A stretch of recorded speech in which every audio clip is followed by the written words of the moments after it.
અમેરિકાના ફ્લોરિડામાં બનેલી $1.5 મિલિયન ફ્રોડની એક ઘટનામાં પોલીસે શ્વેતા પટેલ નામની એક 42 વર્ષીય ગુજરાતી મહિલાની ધરપકડ કરી છે. ફ્લોરિડાના બ્રેડેન્ટન પોલીસ ડિપાર્ટમેન્ટનું કહેવું છે કે આ ફ્રોડમાં બીજા પણ ઘણા લોકો સંડોવાયેલા હોઈ શકે છે. આ કેસમાં પોલીસને એપ્રિલ મહિનામાં 80 વર્ષના એક અમેરિકન વૃદ્ધ સાથે $1.5 મિલિયન ફ્રોડ કરવામાં આવ્યું હોવાની ફરિયાદ મળી હતી. પોલીસ તપાસમાં બહાર આવેલી વિગતો અનુસાર આ વૃદ્ધને ઠગવાની શરૂઆત ફેબ્રુઆરી 2024થી થઈ હતી, જેમાં સૌ પહેલા તેમની પાસેથી $15 લાખ પડાવનારી ફ્રોડ ગેંગ સાથે સંકળાયેલા 2 લોકો વિક્ટિમના ઘરે પહોંચ્યા હતા. તેમણે પોતાની ઓળખ ફેડરલ એજન્ટ તરીકે આપતા આ વૃદ્ધને એવું કહીને ડરાવ્યા હતા કે તેમની સામે અરેસ્ટ વોરંટ ઇસ્યુ થયું છે. આ કેસની તપાસ કરનારા પોલીસ અધિકારી જેમ કુરુલાના જણાવ્યા અનુસાર વિક્ટિમને પોતાના પર શંકા ન જાય તે માટે તેમના ઘરે આવેલા 2 નકલી એજન્ટ્સે ફોન કરીને પોતાના સુપરવાઇઝરને બોલાવવાનું નાટક કર્યું હતું. નકલી ફેડરલ એજન્ટના બનાવટી સુપરવાઇઝર બનીને વાત કરનારી એક મહિલાએ વિક્ટિમને જો તેમને જેલમાં ન જવું હોય તો શું કરી શકાય તે અંગે ચર્ચા કરી હતી. ત્યારબાદ આ જ મહિલા દ્વારા વિક્ટિમને રોજ 2 થી 3 વાર ફોન કરવામાં આવતા હતા, જેણે એવું કહીને વિક્ટિમને ભરમાવ્યા હતા કે તેઓ પોલીસને સોશિયલ સિક્યોરિટી સ્કેમ આચરતા લોકોને પકડવામાં મદદ કરી શકે છે, જેના માટે ફ્રોડ ગેંગ દ્વારા ફેક સ્ટિંગ ઓપરેશન્સની વાર્તા કરીને વિક્ટિમ પાસેથી ટુકડે $1.5 મિલિયન ગોલ્ડ ખરીદવામાં આવ્યું હતું અને તે ગોલ્ડને પોતાના માણસો પાસેથી અલગ અલગ લોકેશન્સ પર કલેક્ટ પણ કરાવાયું હતું.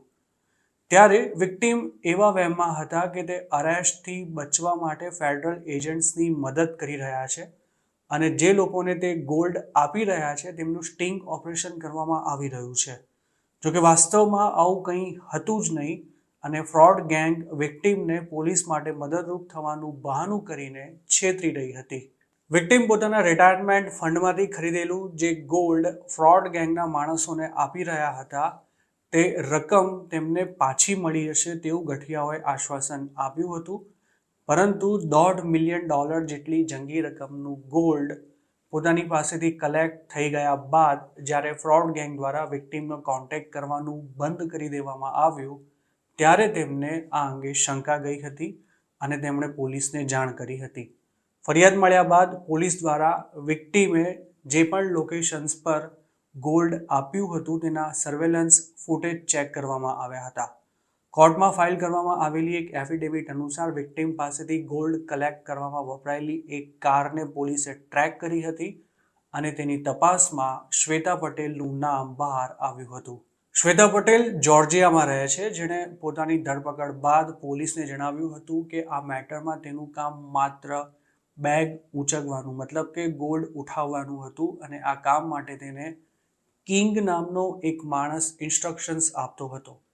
શ્વેતાએ એવી કબૂલાત પણ કરી હતી કે તેણે થોડા દિવસો પહેલાં જ નોર્થ કેરોલાઇનામાંથી એક વૃદ્ધા પાસેથી આ જ રીતે $25,000 પણ કલેક્ટ કર્યા હતા. આ કેસમાં પોલીસે અત્યાર સુધી પકડાયેલી એકમાત્ર આરોપી શ્વેતા પટેલ પર $1 લાખથી વધુની ચોરીનો ચાર્જ લગાવ્યો છે. શ્વેતા પટેલ પર લગાવાયેલો ચાર્જ ફર્સ્ટ ડિગ્રી ફેલોનીમાં આવે છે, જેમાં જો ગુનો સાબિત થાય તો 30 વર્ષ સુધીની જેલની સજા તેમજ $10,000નો દંડ થઈ શકે છે.